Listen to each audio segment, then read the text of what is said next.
ನಮಸ್ಕಾರ ಸ್ನೇಹಿತರೆ, ಇದು ಸಂಡೇಯ ಕಂಪ್ಲೀಟ್ ವ್ಲಾಗ್ ಆಗಿರುತ್ತೆ. ರೀಸೆಂಟಾಗಿ ನನಗೆ ಪರ್ಸ್ನಲ್ ಫೇವ್ರೇಟ್ ಆಗಿಬಿಟ್ಟಿದೆ ಈ ಚಿಯಾ ಸೀಡ್ಸ್ ಪುಡಿಂಗ್. ನಾನೀಗಾಗಲೇ ಪುಡಿಂಗ್ನ ಹೇಗೆ ಮಾಡೋದು ಅಂತ ತೋರಿಸಿದ್ದೀನಿ. ಇದರಲ್ಲಿ ತುಂಬ ಅಂದರೆ ತುಂಬ ಹೆಲ್ತ್ ಬೆನಿಫಿಟ್ಸ್ ಇದೆ. ಚಿಯಾ ಸೀಡ್ಸು ನಮ್ಮ ಆರೋಗ್ಯಕ್ಕೆ ತುಂಬಾ ಒಳ್ಳೆಯದು. ಇದರಲ್ಲಿ ಹೆಲ್ತ್ ಬೆನಿಫಿಟ್ಸ್ ಸಖತ್ತಾಗಿದೆ. ಪ್ರೋಟೀನ್ ಆ್ಯಂಡ್ ನ್ಯೂಟ್ರಿಯೆಂಟ್ ರಿಚ್ ಅಂತಲೇ ಹೇಳ್ಬೋದು.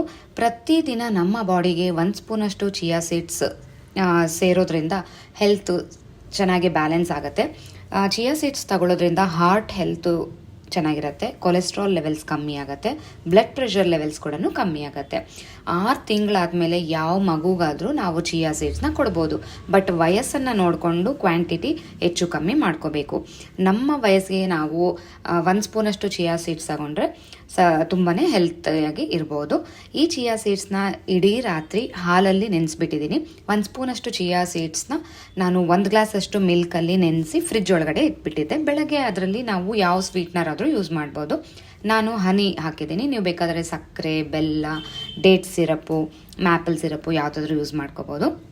ಸರ್ವಿಂಗ್ ಬೌಲ್ಸಲ್ಲಿ ಅದನ್ನು ಹಾಕಿ ಅದ್ರ ಮೇಲೆ ಕಟ್ ಮಾಡ್ಕೊಂಡಿರೋಂಥ ಫ್ರೂಟ್ಸು, ನಟ್ಸು, ನಿಮ್ಗೆ ಯಾವ ರೀತಿ ಇಷ್ಟ ಆದರೆ ಆ ರೀತಿ ಡಿಸೈನ್ ಮಾಡ್ಕೊಂಡು ಅದನ್ನು ತಿನ್ಬೋದು. ಸೀಸನ್ ಆಗಿರೋದ್ರಿಂದ ನಾನು ಮ್ಯಾಂಗೋ ಹಾಕಿದ್ದೀನಿ, ಬನಾನಾ, ಆ್ಯಪಲ್ ಹಾಕಿದ್ದೀನಿ. ಇಲ್ಲೂ ಅಷ್ಟೇ ನಾನು ಆ್ಯಪಲ್ದು ಸಿಪ್ಪೆ ತೆಗ್ದಿಲ್ಲ. ನೀಟಾಗಿ ವಾಶ್ ಮಾಡಿಕೊಂಡು ಹಾಟ್ ವಾಟ್ರಲ್ಲಿ ನಾನು ಈ ಥರ ಸಿಪ್ಪೆ ಸಮೇತ ಚಾಪ್ ಮಾಡಿ ಹಾಕಿದ್ದೀನಿ.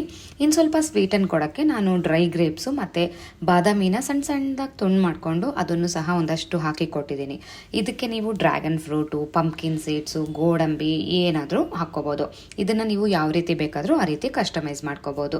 ಇದು ಆ್ಯಂಟಿ ಆಕ್ಸಿಡೆಂಟ್ಸ್ ತುಂಬ ಇರುತ್ತೆ ಚಿಯಾ ಸೀಡ್ಸಲ್ಲಿ. ಸೊ ಆದಷ್ಟು ನೀವು ಬೇರೆ ಬೇರೆ ಟೈಪ್ಸಲ್ಲಿ ಇದನ್ನು ಸೇವಿಸೋದ್ರಿಂದ ನಿಮಗೆ ಹೆಲ್ತು ಚೆನ್ನಾಗಿರುತ್ತೆ ಆ್ಯಂಡ್ ಒಳ್ಳೆಯದು.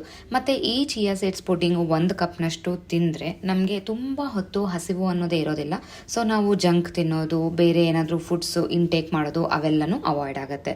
ಸೊ ನಾನು ಬ್ರೇಕ್ಫಾಸ್ಟ್ನ ಸ್ಕಿಪ್ ಮಾಡಿ ಚಿಯಾ ಸೀಡ್ಸ್ ಪುಡಿಂಗ್ನ ತಗೊಂಡಿದ್ದೆ. ನನ್ನ ಹಸ್ಬೆಂಡ್ಗೂ ಸಹ ಅದೇ ಕೊಟ್ಟೆ. ಆವತ್ತಿನ ದಿನ ನಮ್ಮದು ಆನ್ಯಲ್ ಇವೆಂಟ್ ಇತ್ತು. ನಾವು KR-ಪುರಮಲ್ಲಿ ಎಲ್ಲ ಲೇಡೀಸ್ ಸೇರಿ ಒಂದು ಗ್ರೂಪನ್ನು ಮಾಡ್ಕೊಂಡಿದ್ದೀವಿ, ಆರ್ಯವೈಶ್ಯ ಲೇಡೀಸ್ ಗ್ರೂಪ್ ಅಂತ. ಇಡೀ 1 ಇಯರು ಎಷ್ಟೊಂದು ಇವೆಂಟ್ಸ್ ಮಾಡಿರ್ತೀವಿ. ಆಲ್ಮೋಸ್ಟ್ ಮಂತ್ಲಿ 1 ಇವೆಂಟ್ ಆದರೂ ಮಾಡ್ತೀವಿ ಜನನ ಕರೆದು. ಸೊ ಇದು ಆನ್ಯಲ್ ಇವೆಂಟ್ ಆಗಿತ್ತು. ಸ್ಕೂಲಲ್ಲೆಲ್ಲ ಆನ್ಯಲ್ ಡೇ ಅಂತ ಮಾಡ್ತಾರಲ್ಲ, ಪ್ರತಿ ಮಂತ್ದು ಎಲ್ಲ ಕೊಲೈಡ್ ಮಾಡಿಕೊಂಡು ಒಂಥರ ಸೆಂಡ್ ಆಫ್ ಇವೆಂಟ್ ಅಂತಲೇ ಹೇಳ್ಬೋದು. ಸೊ ನಾವೆಲ್ಲರೂ ಅಲ್ಲಿಗೆ ಹೋಗಿದ್ವಿ. ಒಂದು ಹಾಲಲ್ಲಿ ಇದನ್ನು ಅರೇಂಜ್ ಮಾಡಿದ್ವಿ. BODs ಅಂತ ಒಂದು ಟೀಮ್ ಇರುತ್ತೆ, ಅಂದರೆ ಬೋರ್ಡ್ ಆಫ್ ಡೈರೆಕ್ಟರ್ಸ್ ಅಂತ. ಸೊ ನಮ್ಮದು ಡ್ರೆಸ್ ಕೋಡ್ ನಾವು ಪಿಂಕ್ ಇಟ್ಕೊಂಡಿದ್ವಿ ಆ್ಯಂಡ್ ಮೆಂಬರ್ಸ್ಗೆ ಬ್ಲೂ ಇಟ್ಟಿದ್ವಿ. ನಾವು ಒಂದು ಅರ್ಧ ಗಂಟೆ ಬೇಗ ಹೋಗಿ ಸ್ಕ್ರೀನ್ ಡೆಕೋರೇಷನು, ಅಲ್ಲಿ ಏನೇನು ಬೇಕೋ ಅರೇಂಜ್ಮೆಂಟ್ಸು ಎಲ್ಲ ಮಾಡಿದ್ವಿ. ಇದಕ್ಕೂ ಅಷ್ಟೇ ನಾವು ಪ್ರೀ ರಿಜಿಸ್ಟ್ರೇಷನ್ಸ್ ಮಾಡ್ಕೊಂಡಿದ್ವಿ. ಸೊ ಯಾರ್ಯಾರು ಬರ್ತಾರೋ ನಾವೊಂದು ಗೂಗಲ್ ಫಾರ್ಮ್ ಕೊಡ್ತೀವಿ, ಅದನ್ನು ಫಿಲ್ ಮಾಡಿಕೊಂಡು ಅವ್ರ ಡೀಟೇಲ್ಸ್ ಎಲ್ಲ ನಮಗೆ ಕೊಡಬೇಕಾಗತ್ತೆ ಪ್ರಿಯಾರ್ ಇವೆಂಟ್ ಸ್ಟಾರ್ಟ್ ಆಗೋಕ್ಕೆ. ಬಿಕಾಸ್ ನಾವು ಫುಡ್ ಎಲ್ಲ ಅರೇಂಜ್ಮೆಂಟ್ಸ್ ಮಾಡ್ಕೋಬೇಕಾಗತ್ತೆ. ಸೊ ಎಷ್ಟು ಕೌಂಟು ಅಂತ ನಮಗೂ ಒಂದು ರಫ್ ಎಸ್ಟಿಮೇಷನ್ ಬೇಕು ಅದಕ್ಕೋಸ್ಕರ. ಮತ್ತು ಇಡೀ 1 ಇಯರ್ ನಾವು ಆಡಿಸಿರೋಂಥ ಗೇಮ್ಸು, ಕಾಂಟೆಸ್ಟ್ನ ಕಂಡಕ್ಟ್ ಮಾಡಿರ್ತೀವಿ, ಮತ್ತು ಮಾರ್ಕೆಟ್ ಡೇ ಕಂಡಕ್ಟ್ ಮಾಡಿರ್ತೀವಿ. ಅದರಲ್ಲೆಲ್ಲ ಗೆದ್ದವ್ರಿಗೆ ನಾವು ಈ ಆನ್ಯಲ್ ಡೇ ದಿನ ಟ್ರೋಫೀಸು, ಗಿಫ್ಟ್ಸು ಎಲ್ಲ ಕೊಡ್ತೀವಿ. ಇದೊಂಥರ fun based activity or fun based event ಅಂತಲೇ ಹೇಳ್ಬೋದು. ಟ್ಯಾಲೆಂಟ್ನ ಗುರುತಿಸೋದು ಇದೆ, ಫನ್ನು ಇದೆ, ಫ್ರೆಂಡ್ಸ್ ಜೊತೆ ಆರಾಮಾಗೆ 2-3 ಅವರ್ಸು ಸ್ಪೆಂಡ್ ಮಾಡೋದು ಇದೆ. ಸೊ ಒಂಥರ ಮೈಂಡ್ಗೆ, ಬಾಡಿಗೆ, ಸೋಲ್ಗೆ ಒಂಥರ ಹ್ಯಾಪಿನೆಸ್ ಕೊಡೋವಂಥ ದಿನ. ನಾನು ಈ ದಿನನೂ ಮಕ್ಕಳನ್ನ ಮನೆಯಲ್ಲಿ ಬಿಟ್ಟು ಹೋಗಿದ್ದೆ. ಹಸ್ಬೆಂಡ್ ನೋಡ್ಕೊತಾ ಇದ್ರು. ಬಿಕಾಸ್ ಇಂಥ ಇವೆಂಟ್ಸ್ಗೆ ಮಕ್ಕಳನ್ನ ಕರ್ಕೊಂಡೋದ್ರೆ ಅವ್ರಿಗೂ ಬೋರ್ ಆಗುತ್ತೆ. ಆ್ಯಂಡ್ ಚಿಕ್ಕ ಮಗ ಆದರೆ ನನ್ನನ್ನು ಡ್ಯಾನ್ಸ್ ಆಡ್ಲಿಕ್ಕೆ ಬಿಡಲ್ಲ, ಮತ್ತು ಕಂಕ್ಳಲ್ಲೇ ಇರಬೇಕು ಅಂತಲೇ ಎಕ್ಸ್ಪೆಕ್ಟ್ ಮಾಡೋಕ್ಕಾಗಲ್ವಲ್ಲ, ಅವ್ರ ಬಿಹೇವಿಯರ್ ಯಾವಾಗ ಹೆಂಗಿರುತ್ತೆ ಅಂತ. ಅದಕ್ಕೋಸ್ಕರ ನಾನಿಬ್ಬರನ್ನೂ ಮನೆಯಲ್ಲೇ ಬಿಟ್ಟು ಹೋದೆ. ಇಲ್ಲಿ ನೋಡಿ, ನಾನು ಹೇಳಿದೆ ಮೆಂಬರ್ಸ್ಗೆ ನಾವು ಡ್ರೆಸ್ ಕೋಡು ಬ್ಲೂ ಇಟ್ಟಿದ್ವಿ. ಸೊ ಎಲ್ಲರೂ ಬ್ಲೂ ಅಲ್ಲಿ ಬಂದು ಅಲ್ಲಿ ಕೂರ್ತಾ ಇದ್ದಾರೆ, ಒಬ್ಬೊಬ್ಬರಾಗೆ ಬರ್ತಾ ಇದ್ರು. ಸೊ ನಮ್ಮದು ಡೆಕೋರೇಷನ್ ಪಾರ್ಟ್ ಎಲ್ಲ ಮುಗ್ದಿತ್ತು. ನೋಡಿ, ಇವರೆಲ್ಲ ನಮ್ಮ BOD ಗ್ಯಾಂಗ್ ಡೈರೆಕ್ಟರ್ಸು. ಸೊ ನಾವು ತುಂಬ ಅಂದರೆ ತುಂಬ ಫ್ರೆಂಡ್ಲಿಯಾಗಿರ್ತೀವಿ, ಜೋಕ್ಸ್ ಮಾಡ್ಕೊತೀವಿ, ಸೀರಿಯಸ್ ಆಗಿರಬೇಕಾಗಿರೋ ಅಂಥ ಜಾಗದಲ್ಲಿ ಸೀರಿಯಸ್ ಆಗಿರ್ತೀವಿ, ಗೇಮ್ಸ್ನೆಲ್ಲ ಆಡಿಸ್ತೀವಿ. ಸೊ ಒಂಥರ ಖುಷಿ ಕೊಡೋ ಅಂಥ ವಿಚಾರ ಇದು. ಸೊ ಎಲ್ಲರೂ ಬರ್ತಾ ಇದ್ದಾರೆ. ಇಲ್ಲಿ ಅನುಷಾ ತಿಲಕ್ ಅಂತ ಇವ್ರು ಬಂದು ಹೋಮ್ ಬೇಕರು. ಇಲ್ಲೇ ಟಿನ್ ಫ್ಯಾಕ್ಟ್ರಿ ಹತ್ರ ಇವರು ಲೊಕೇಟ್ ಆಗಿದ್ದಾರೆ. ಇನ್ ಆ್ಯಂಡ್ ಅರೌಂಡ್ ಇರೋರು ನೀವು ಕೇಕ್ಸು, ಬಿಸ್ಕೆಟ್ಸು, ಬ್ರೌನೀಸು, ಈ ಥರ ಸ್ನ್ಯಾಕ್ಸು ಎಲ್ಲ ಅವರು ಸೆಲ್ ಮಾಡ್ತಾರೆ. ಸೊ ಇವ್ರನ್ನ ಅಪ್ರೋಚ್ ಆಗ್ಬೋದು, ಬೇಕು ಅಂದರೆ ನಾನು ಕಾಂಟ್ಯಾಕ್ಟ್ ಡೀಟೇಲ್ಸ್ ಕೊಡ್ತೀನಿ. ಅವರು ನಮಗೆ ಬ್ರೌನೀಸು ಮತ್ತು ಚೀಸ್ ಸ್ಪ್ರಿಂಗ್ ರೋಲ್ಸ್ನ ಸ್ಟಾರ್ಟರ್ಸ್ ಸ್ನ್ಯಾಕ್ಗಾಗಿ ಸ್ಪಾನ್ಸರ್ ಮಾಡಿದರು. ಸೊ ಬಂದಿರೋರಿಗೆಲ್ಲ ಕೊಡ್ತಾಯಿದ್ರು ಆ್ಯಂಡ್ ಅದನ್ನು ಸಹ ನಾವು ಸೇವಿಸಿದ್ವಿ. ಇಲ್ಲಿ ಸರ್ಟಿಫಿಕೇಟ್ಸ್ ಎಲ್ಲ ರೆಡಿ ಆಗ್ತಾಯಿದೆ. ಗೆದ್ದಿರೋರಿಗೆ ನಾವು ಟ್ರೋಫೀಸು ಗಿಫ್ಟ್ಸ್ ಜೊತೆಗೆ ಸರ್ಟಿಫಿಕೇಟು ಕೊಡ್ತೀವಿ, ಬಿಕಾಸ್ ಮೆಮೊರಿ ಇರಲಿ ಅವ್ರಿಗೆ ಅಂತ. ಸೊ ನಾವು ಸಹ ಸ್ನ್ಯಾಕ್ಸ್ ಎಲ್ಲ ತಿಂದು ರೆಡಿ ಆದ್ವಿ ಆ್ಯಂಡ್ ಕ್ರೌಡ್ ಜಾಸ್ತಿ ಆಗ್ತಾ ಬಂತು.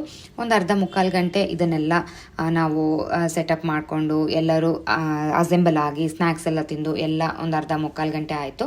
ಇನ್ನು ಫಂಕ್ಷನ್ ಸ್ಟಾರ್ಟ್ ಮಾಡೋಣ ಅಂತಲೂ ಅಂದ್ಕೊಂಡ್ವಿ, ಬಿಕಾಸ್ ಕ್ರೌಡು ಚೆನ್ನಾಗೆ ಒಂದು ರೀಸನಬಲ್ ಆಗಿತ್ತು. ನಾವು ಇಲ್ಲಿ ಡ್ಯಾನ್ಸ್ ಪ್ರಾಕ್ಟೀಸು ಸಹ ಮಾಡಿದ್ವಿ. ನಮ್ಮ ಡೈರೆಕ್ಟರ್ಸ್ ಕಡೆಯಿಂದ ಒಂದು ಗ್ರೂಪ್ ಡ್ಯಾನ್ಸು 1 ಇಯರಲ್ಲಿ ನಾವು ಎಷ್ಟೊಂದು ಸಲ ಅಂದ್ಕೊಂಡು ಎಲ್ಲರಿಗೂ ಚಿಕ್ಕ ಮಕ್ಕಳಿರೋ ಕಾರಣ ನಾವು ಪ್ರಾಕ್ಟೀಸ್ ಮಾಡೋಕ್ಕೆ ಟೈಮೇ ಇರಲಿಲ್ಲ. ಹಾಗಾಗಿ ಆನ್ಯುವಲ್ ಇವೆಂಟಲ್ಲಿ ಮಿಸ್ ಮಾಡೋದೇ ಬೇಡ ಅಂತ ಚಿಕ್ಕದಾಗೆ ನಾವು ಡ್ಯಾನ್ಸ್ ಪ್ರಾಕ್ಟೀಸ್ ಮಾಡಿ ಎಲ್ಲ ಜೋಶಲ್ಲೇ ಹೋದ್ವಿ ಇವೆಂಟು. ಸೊ ನಾವು ಇವೆಂಟು ಸಹ ಸ್ಟಾರ್ಟ್ ಮಾಡ್ತಾ ಇದ್ದೀವಿ. ನಾನು ಇನ್ವೊಕೇಶನ್ ಸಾಂಗು ಸಹ ಹಾಡಿದೆ ಆ್ಯಂಡ್ ನಮಗೆಲ್ಲರಿಗೂ ಸೆಲ್ಲರ್ ರೆಕಗ್ನಿಷನ್ ಬಂತು. ಸೊ ನಮ್ಮ ಪ್ರೆಸಿಡೆಂಟ್ ಆಗಿರೋರು ನಮಗೆ ಗಿಫ್ಟು ಸಹ ಕೊಟ್ಟು ಆಥರೈಸ್ ಸೆಲ್ಲರ್ಸ್ ಆಗಿದ್ವಿ ನಾವು KR ಪುರಮಲ್ಲಿ. ಸೊ ನಾವು ಯಾರ್ಯಾರು ಮಾರ್ಕೆಟಿಂಗ್ ಮಾಡ್ತಾರೋ, ಯಾರ್ಯಾರು ಎಂಟ್ರಪ್ರಿನರ್ಸ್ ಇದ್ದಾರೋ ವುಮೆನನ್ನು ಅವ್ರನ್ನ ರೆಕಗ್ನೈಸ್ ಮಾಡಿ ಅವ್ರಿಗೆ ಒಂದು ಸರ್ಟಿಫಿಕೇಟು ಮತ್ತು ಟ್ರೋಫಿ ಕೊಡ್ತಾರೆ. ಸೊ ಒಂಥರ ಖುಷಿ ವಿಚಾರ. ಇಲ್ಲಿ ಎಲ್ಲ ಬಂದಿರೋಂಥ ಮೆಂಬರ್ಸ್ ಜೊತೆಗೆ ನಾವು ಸಹ ಒಂದು 2-3 ಸಾಂಗ್ಸ್ ಹಾಕ್ಕೊಂಡು ಮಾಸ್ ಡ್ಯಾನ್ಸು ಮಾಡಿದ್ವಿ. ನೋಡಿ, ಈ ಥರ ಸೇರಿದಾಗ ಡ್ಯಾನ್ಸ್ ಬರೋರು, ಡ್ಯಾನ್ಸ್ ಬರ್ದಿರ ಇರೋರು ಎಲ್ಲರೂ ಒಂದಾಗ್ಬಿಟ್ಟು ಅವರ ಹ್ಯಾಪಿನೆಸ್ನ ತೋರಿಸ್ಕೊತಾರೆ. ಒಂಥರ ಚಿಕ್ಕ ಮಕ್ಕಳಾಗಿ ನಾವು ಎಂಜಾಯ್ ಮಾಡಿದ್ವಿ ಅಂತಲೇ ಹೇಳ್ಬೋದು. ಮನೆಗಳಿಗೆ ಹೋದರೆ ಹಸ್ಬೆಂಡು, ಮಕ್ಕಳು, ಅತ್ತೆ, ಮಾವ ಎಲ್ಲ ಟೆನ್ಷನ್ ಇದ್ದೇ ಇರುತ್ತೆ. ಹಾಗಾಗಿ ಈ ಥರ ಸೇರಿದಾಗ ಕಂಪ್ಲೀಟಾಗಿ ಅದನ್ನೆಲ್ಲ ಮರೆತು ನಮ್ಮ ಹ್ಯಾಪಿನೆಸ್ಗೋಸ್ಕರ ನಾವು ಎಂಜಾಯ್ ಮಾಡಿಬಿಡ್ತೀವಿ. ಮತ್ತು ಲಾಸ್ಟಲ್ಲಿ ಇವೆಂಟ್ ಎಲ್ಲ ಮುಗೀತು, ಟ್ರಾಫೀಸ್ ಡಿಸ್ಟ್ರಿಬ್ಯೂಷನ್ ಆಯಿತು, ಪ್ರೈಸ್ ಡಿಸ್ಟ್ರಿಬ್ಯೂಷನ್ ಆಯಿತು ಆ್ಯಂಡ್ ಫುಡ್ಡು ಸಹ ಎಲ್ಲ ಇತ್ತು, ಅರೇಂಜ್ ಮಾಡಲಾಗಿತ್ತು ಆ್ಯಂಡ್ ಫುಡ್ಡು ಸಹ ತಿನ್ನೋಕ್ಕೆ ನಾವು ರೆಡಿಯಾಗಿದ್ವಿ.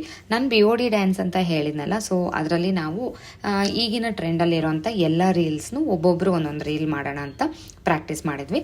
ಸೊ ಒಂದೊಂದೇ ರೀಲ್ ಆದಮೇಲೆ ಮತ್ತೆ ಗ್ರೂಪಲ್ಲಿ ಒಂದು 3-4 ರೀಲ್ಸ್ನ ಮಾಡಿದ್ವಿ. ಸೊ ಕಂಪ್ಲೀಟ್ ಒಂದು 5 ಮಿನಿಟ್ಸ್ ಡ್ಯಾನ್ಸ್ ಇತ್ತು, ಆರಾಮಾಗೆ ಮಾಡಿದ್ವಿ. ಒಂಥರ ಇಷ್ಟ ಆಗುತ್ತಲ್ವ ಎಲ್ಲರ ಮುಂದೆ ನಾವು ನಮ್ಮ ಟ್ಯಾಲೆಂಟ್ನ ತೋರಿಸ್ಕೊಳ್ಳೋಕ್ಕೆ.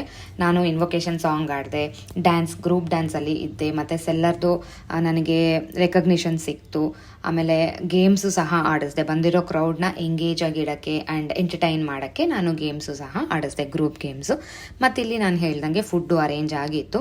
ನಮಗೆ ಪ್ರೀ ರಿಜಿಸ್ಟ್ರೇಷನ್ ಆಗಿರೋದ್ರಿಂದ, ರಫ್ ನಂಬರ್ ಸಿಕ್ಕಿರೋದ್ರಿಂದ ನಾವು ಇಷ್ಟು ಜನಕ್ಕೆ ಅಂತ ಫುಡ್ಡು ಸಹ ಮಾಡಿಸಿದ್ವಿ. ಬಿಕಾಸ್ ನಾವು ಮೀಟ್ ಆಗಿದ್ದು ಸುಮಾರು 11 ಗಂಟೆಗೆ ಆ್ಯಂಡ್ ನಮ್ಮ ಇವೆಂಟ್ ಎಲ್ಲ ಮುಗಿದು ಗೇಮ್ಸ್ ಎಲ್ಲ ಆಡಿಸೋಷ್ಟೊಳಗಡೆ 1:30-2 ಗಂಟೆ ಆಯಿತು. ಸೊ ಆ ಟೈಮಲ್ಲಿ ಲಂಚ್ ಪ್ರಾಪರ್ ಮೀಲ್ ಅಂತ ಅಂದ್ಕೊಂಡ್ಬಿಟ್ಟು ಲಂಚ್ ಎಲ್ಲನೂ ಪ್ರಿಪೇರ್ ಮಾಡಿಸಿದ್ವಿ.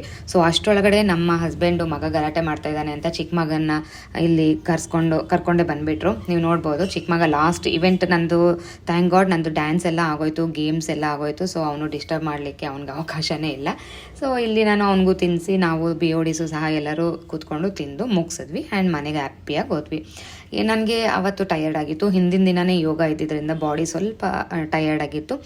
ಹಿಂದಿನ ದಿನವೇ ನಾನು ಇಡ್ಲಿಗೆ ನೆನೆಸ್ಬಿಟ್ಟು ರುಬ್ಬಿಟ್ಟು ಹೋಗಿದ್ದೆ. ಸೊ ಆವತ್ತಿನ ದಿನ ರಾತ್ರಿ ಸಿಂಪಲ್ಲಾಗಿ ರೆಡ್ ಚಟ್ನಿ ಮಾಡ್ಕೊಂಡ್ಬಿಟ್ಟು ಇಡ್ಲಿ ಜೊತೆ ಡಿನ್ನರ್ನ ಕಂಪ್ಲೀಟ್ ಮಾಡ್ಕೊಂಡ್ವಿ. ಸೊ ಈ ಥರ ಟಯರ್ಡ್ ಡೇಸಲ್ಲಿ ನಾನು ದೋಸೆ, ಇಡ್ಲಿ, ಉಪ್ಮಾ ಈ ಥರ ತಿಂಡಿಗಳು ಮಾಡ್ಕೊಳ್ಳೋದು ಅಭ್ಯಾಸ.